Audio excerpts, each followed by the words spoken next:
আসসালামু আলাইকুম। এটা হলো মাটি থেকে 1 বিঘা উপরে, বিঘাটাই তো দিতে পারতেছি না। এই যে মাটি থেকে 1 বিঘা উপরে যেই মরিচ গাছ, এই মরিচ গাছে এই মরিচা এসে পড়ছে। এই যে গাছে অনেক পরিমাণে ফুল।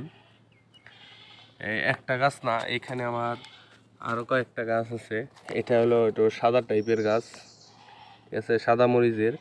যে এই গাছটাও মাটি থেকে, এই যে দেখেন আমার হাতের সমান গাছটা 1 বিঘা। এই 1 বিঘা গাছেই দেখেন কত পরিমাণ মরিচ।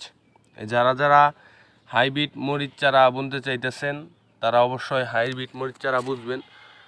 বোনার পরে এই যে দেখেন মরিচের কোয়ালিটি কি পরিমাণ মরিচ আছে। এটা হলো হাইব্রিড একটা জাতের মরিচ।